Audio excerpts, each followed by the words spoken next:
menu no obe pay me no senko onyame di mi a ene ogina wo kasa me ye premier ni kura nka ha me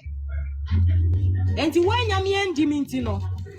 wo pamo abo na sa wunya na wo se na ho bo Bible ya no kwa for me person me hu sa ba e friend telemoko ku menu se waka chere se openo na ye bibi da come nse nifa so.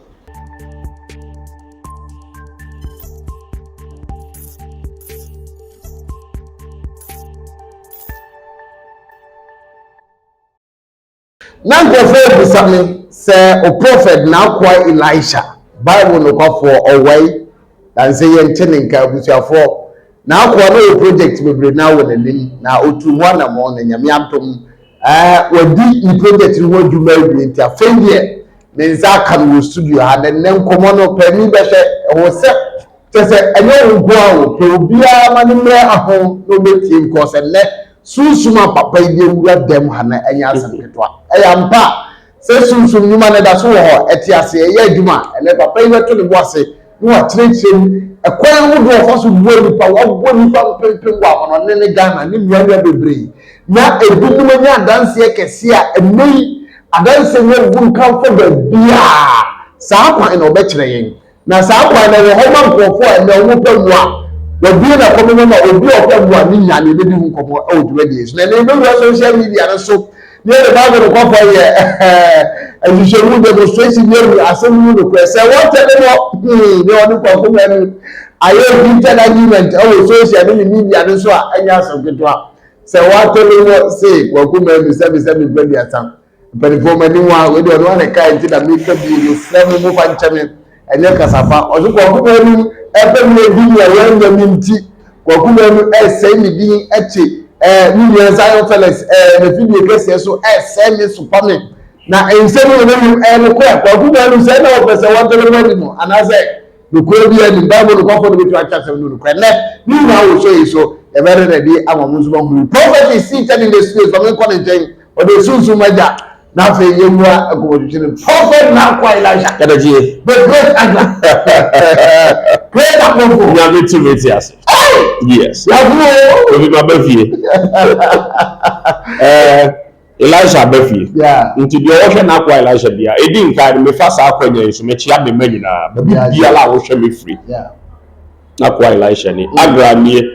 na me fa sa akwanya yesu sra sumdue sra bambo sra kwa ahusan ma Elisha manyina ebe wo a wo hwe me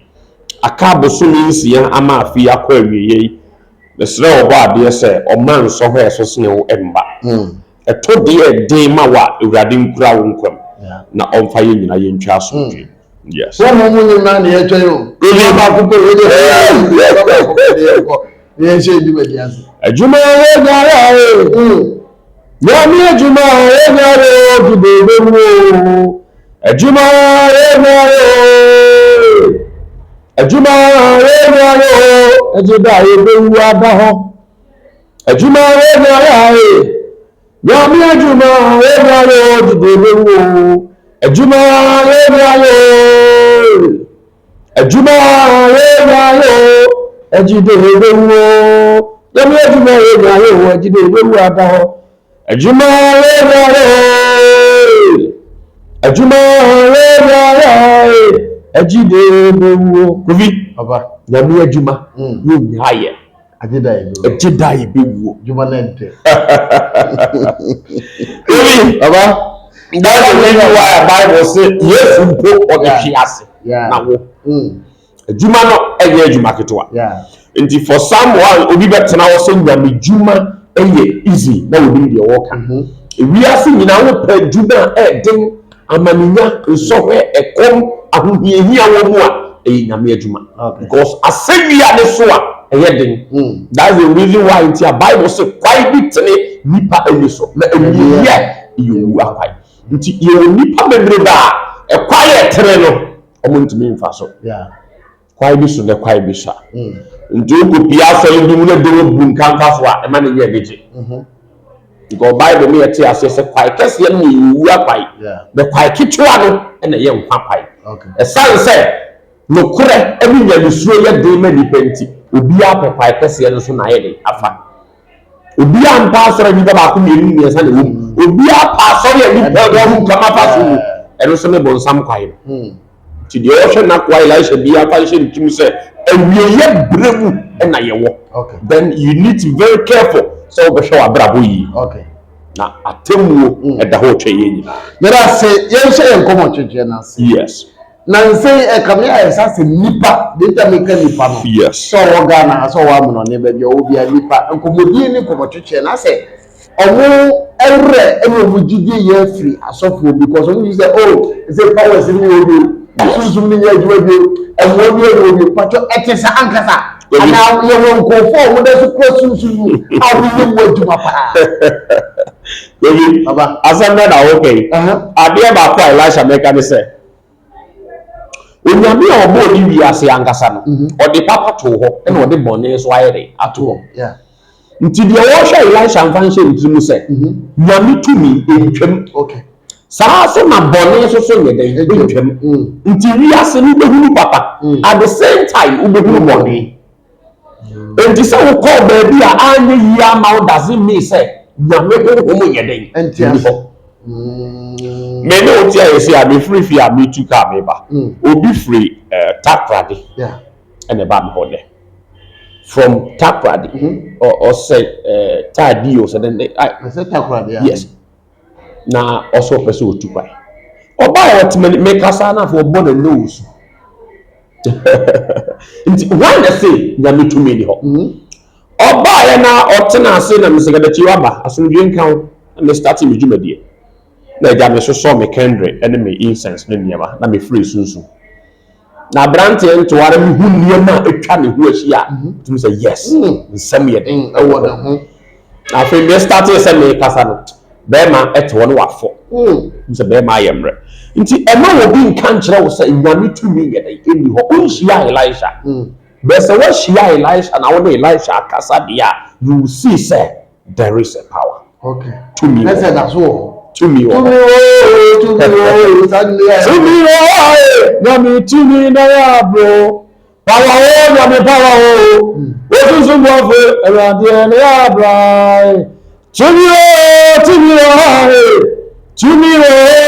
tumi oda power nyame power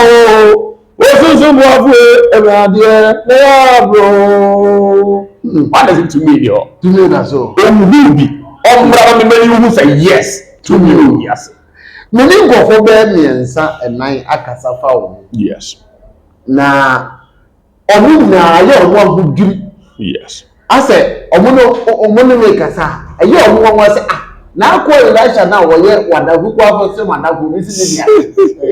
oye nya obi so wo ye wadafu obi so wo sofo aye dem na ase na o ka kire no yo be ka kire no anu maami ni so ka kire ne se oni mreni bi be hia na oni bi hia asem bi o be ka kire na asem ti na no be se me ka yes o se asem no mreni bi nya kapa o do so nka se na mreni bi buan pa o so oni mreni bi hia mreni bi ka no ase o ka wie be 2 minutes na adwe e ba so se o ka se kire me ba na o ka na asem no me mpese me ko be be ka se wi yes o so o ka sa e le me bi o me mpese me ko e se die na o wa na asem bi o be kan die Edi nkai na kwa Elisha nye ne na kwa o yeah at the same time Elisha ye hohom fredi no enye nde na me agra sunsuma medne nam no oyensuo yeah baby okay oyensuo bofo obi beka se die nti na papa isi sunsuma o de nam yensuo ewrade so oye nyame a ne hohom butunsuo ani yeah ebie nti no no oye obo ade obo osoro bo asase no o se ne hohom ye den butunsuo ani na chese tumi ye den ewonsuo enti se metia na me se hohom a oye agra medne nam no oyensuo a na bi nim de meka they make out massive and na Kofi at the same time me do jam from hohom so ye adwuma oro so ye sunsuma oye oja beto ye mframa okay na wasusu ampa se je ye mframa e ba wo so a wugina bia we enti me no me ntefa ho okay da bia Elisha kan se mi se me wo ha ba benim me de fa fm na amfa me de be fa soro me de fa soro na amfa me de be fa fm kopem se botaye nti a wo frɛ me de be ye den Memen tena ho nye nyame beye nyame wa ye wie nyame obo soro obo obiem oba asase obo obiem obo nnua ne nieme wa asase so obo obiem enti nyame de wa ye wie o se oma wundidi a oma de pa nye de enchew enti nyame ma de pa che wa de aka ne se wo be sori obi so wo private car na car ne se ya wo de koma hwan fiteni Ebi enti na wa wo hwe na kwa Elisha na wo how bi mu niema bi nko yie wa brabom ewuade se wo mfa mfiri soro no de abrɛ wo de fa na bi fo so enti se bi koso na wo nti ase wa brabom a me gina ho se ewuade because me enti na nyame di masi wo so ne juma yi de me ka wotima se wa wo hwe me nti na kwa Elisha nyame di ma yeden aba se de be ya de koso a ntumi ni nyame enya inkanta no de be ka de a kyere me na meja afa me so aboa wo enti entena ho se nyame be ye nyame wa ye wie it is time for you so we be sorry na wo how be a go through komo no meja timi afa me so yi wa yeden afri to me nye kasa me ye so me hwe nipa bebre na so ilai ja nipa bebre na so me ahwa ewie so be free Elisha said papa no na me before kura we betem anum asem kura ne bibi before we be free me me no be kasa kura e ye bibi pa serious it is you open me case bi pa ba ona ni bi na me se de be university ya me to be Oniama Elisha te ho yi me ye ni suma se anadwo no enye easy sa me timi fa play Kumasi akọ Ashaman ne ye de car be fa me kọ Ashaman overhead na se nyina nko nya nka ma de ho ni timi tu car na do niama ye ni suma se wo man wi mu no enye niama ebrebe niama bebrebe me sa wo frame ya ba bie wo se mi wura bia ma wo asom due wie peye no em na e bajuma so obi na bu kwase ya so obi na afa kwa ibi so age wade so oba bi na pese wo sisi ba ma bi pese wo sisi ewi ase papa nyehwe abone nyehwe Ubeta say sofo na wo kasa say meja so o nyame a ne maye di nkai oba ne se ogwama na ne maye tosu mienu oba ne sawe na de e bi enti na awurade so oba ne sawe na de na se bibi wo ewi ase bibi a wo ka papa e ne grede enti how biara wo ko me mfa wo so maame na eye o me mfa wo so papa me mfa wo so nwunya me mfa wo so wankasa wo yere na eye o me de ne se wodi adwuma abrɛ me me adwuma yi ni wodi de wo be frɛ me a wo bɛka ɛno na me ye adwuma no ɛyɛ na ye no korɛ sɛ yɛsi akyekyere obi wo huhu yes yɛsi akyekyere no enso wo ba asase so yɛ normal yes ɔnam ɔkɔba yes enso yɛsi akyekyere yes saa de na ye no korɛ obi ete sa na de ba ko no se wi ase mekobi ye nkɔ ne pa e ka se ya kyerɛ obi ohunhu mu a ete sa enye ba ko ne mienu eye thousands of people na why ne betumi akase wo ya kyekere no de ya kyekere ne ye se kofi nipa wo bobra onhuru ne ho ano okay abraboro nipa nyina ebo betoro de ne ho ano pa no abrabon de kwa ne sa na bisi ani ewo nipa bebre so ho spiritual side na banka ba de egu sa ndi sa nipa we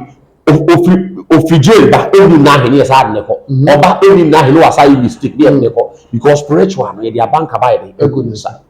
nti oni asumdie wate asefo mu ayese krama na so odin oye seconds there na to boom because you nti obi obeka obi nti krama bia na so odin bia de keji den esi ho opofu wo ni atona koto keji ni atona mu ti e nipa bebre ho no spiritual ya hankopo ati abi we si emi na he na we yesi emi na he na we yesi sa na yaye wa brabo sunsun fam nti nipa biara wa brabo aye nkobesie wo de tale na awai uso sikem wutimu sa adwuma wo ye wo je oboso mi sika pa so wu ye wo de ye otna kontumbe 25 years unin krata 15 years 30 years tinya japadi 10 years unin krata land cross uni bi wo ye ntutu kwai na ya na wantu bi na ye wo obi a wo hwe na kwai la sha yale bi na dawo so o how bi na wo kom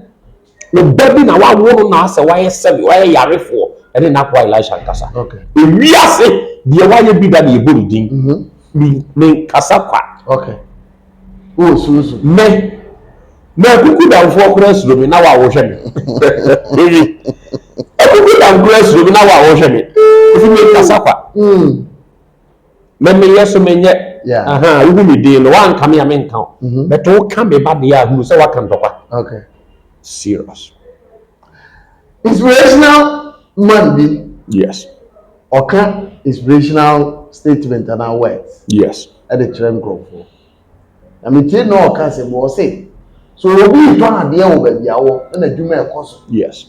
de wo de tumpo na wo de e nkoso a yes susu fo wa no ka kire me se wakodi aduru wakodi tumiri na me de akoso na wo de nkoso ye hu obi a wakodi aduru ba bi se wo de ba bo na dwuma eye modemo ene amodin na odin pa ya aka ho ma na dwuma ne koso enti susu bo nkofo be ye so akodi we na ma de akoso bi kwa bi ka se wa be twe me customers every sunsun uti esa no se me fika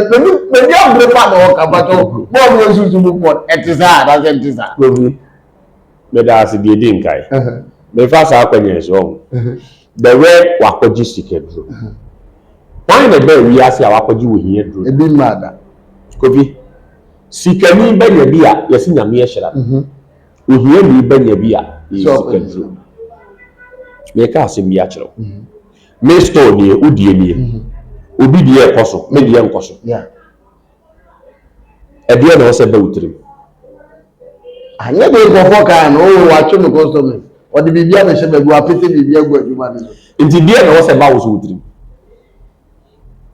aya na de kan so mi de mi nyam summi mi de sa ne ma ne de mi di mi koye bi mi de eno ni jimi na me ka ho asem sisi ya nyame beye eye jimi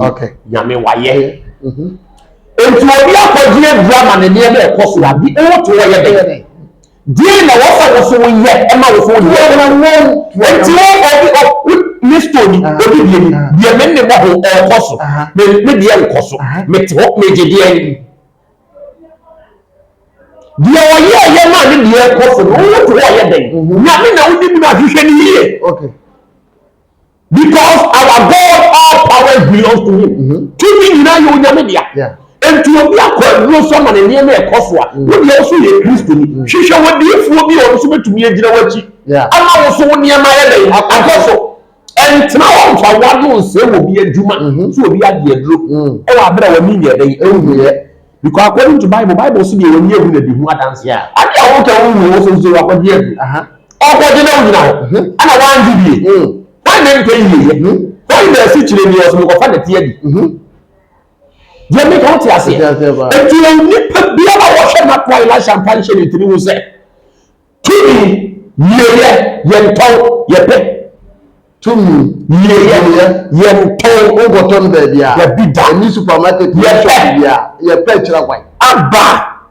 na wo to wa na aba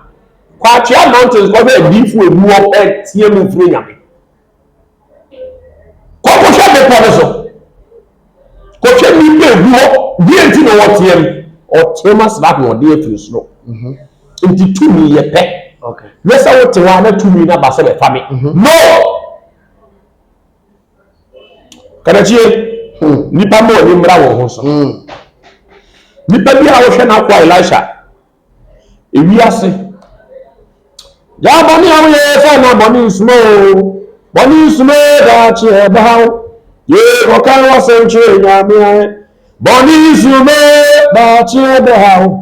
ja boni awo ye sa na boni sumo da che ba ye ko kan wa se che radio boni sumo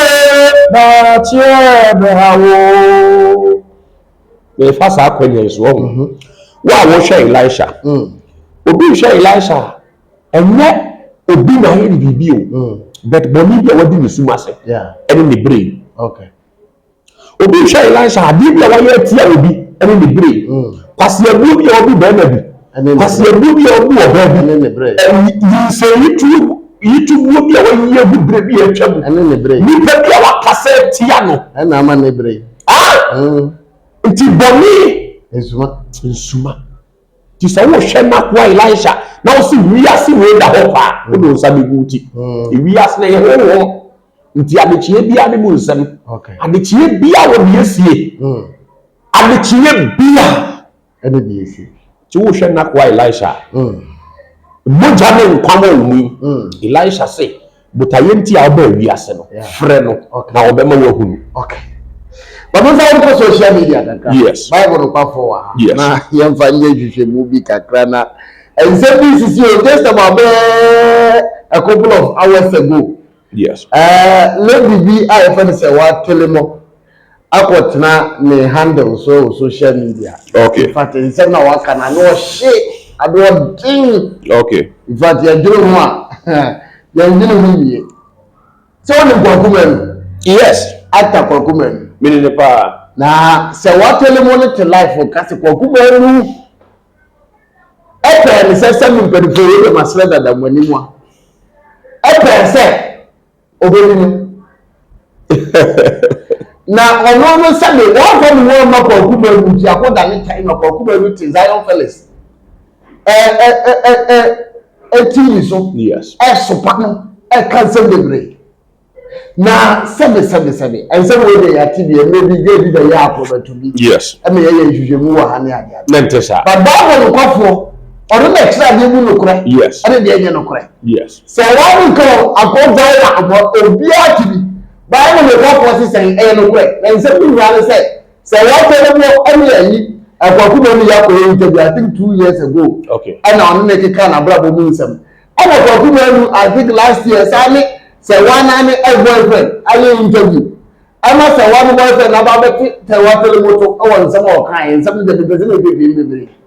na eno na ye be ya so kwaku no wo bi go wa bi na won tell me man e say obi abeka we answer na post to and kwaku no post to video and no so say what tell me on Zion Felix go share no say the kwaku no wa ye no o fa me bo ni internet da and then Zion Felix go ya answer kwaku no share no o ka tell me what what no say Mane fa ne se wunu ni flo o so say ana kokuwa ni so atu go azabi mani yes I am quite and kokuwa ni person ni tell me da ana tell me anfa no wa manu bi abakan wato Bible no kwafo na wa edin ka medase na kwa Elisha the Bible no kwafo ni ya ka Bible no kwafo a da bi Elisha ka se mi say akra 3 years akra be ka Bible no kwafo was my day e di akiro ade ekura me ye ade de ye abusa odi bi na de bia mu no kore so obi bi na ayera o pese ohu de ofaye so obi na de asema to obi so o pese ohu asem ni mu no kore so oba bi di nyinsan abehyew o pese ohu se nyinsan no eye wo dia ana enye wo dia so waso da ye bi wonti ase o pese obusa da ye na se kire so o pese ware oba bi o pese ohu se oba no o ye the right person enye de nyame yi na ma nyame we ni ba ma obi so who say oh yeah boa for ma wo for Elisha me mo because the first one kwa wale abusa correct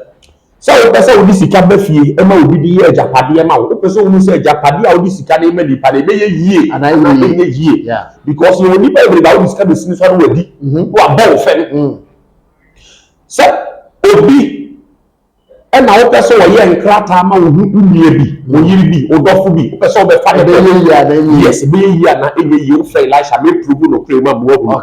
abo chire wo pese wo di sika ma obi no de ye nkrata ma wo frɛ na kwa Elisha be mo wo se nipa na wo di sika because of you say nipa bre wa konto no di sika ma obi se nipa no emfa ne nkrata anya de ma na let's get a good kem correct ono a wo twe ntwe kosi enkosi ko be nkoda o hwe me so obi aka saa kwan so agi usika na pese me gi usika ma wa frɛ na kwa Elisha go bi be di masan ka ba wiye okay Bible nyina jaja da Bible kwafo na kwa Elisha ni ekutala bi agra sunsun na be frɛ wo sunsun ma wo bi ari na adwuma agwa Elisha na ngo no obi ari na adwuma sunsun ma obi ari na adwuma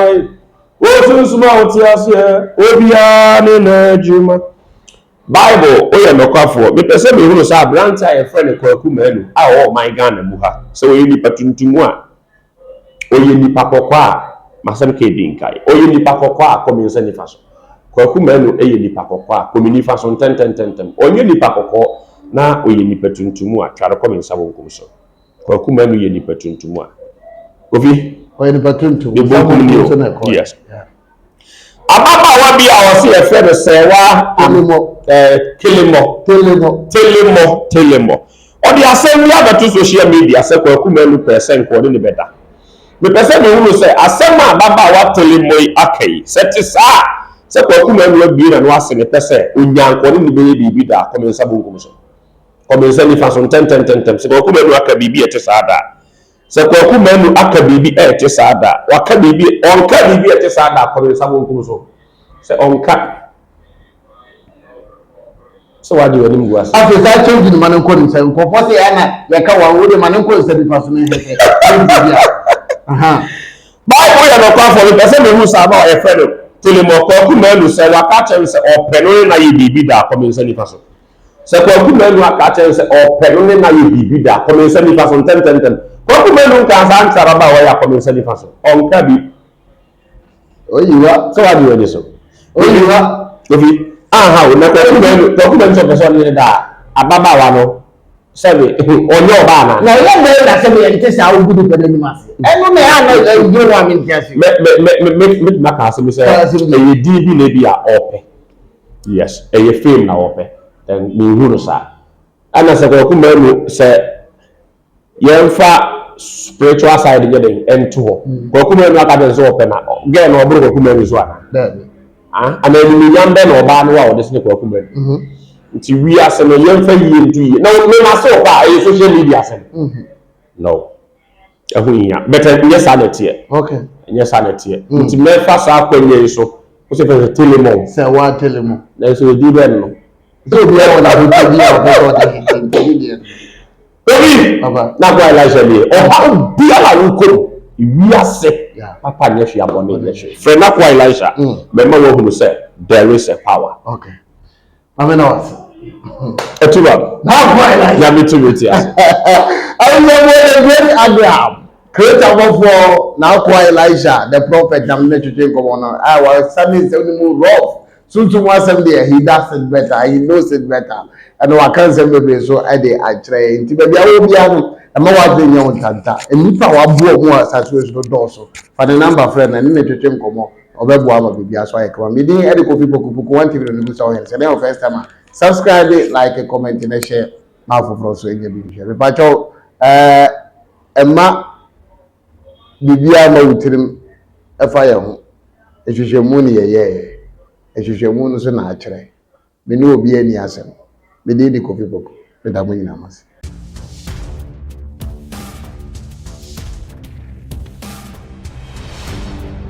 Boku One TV.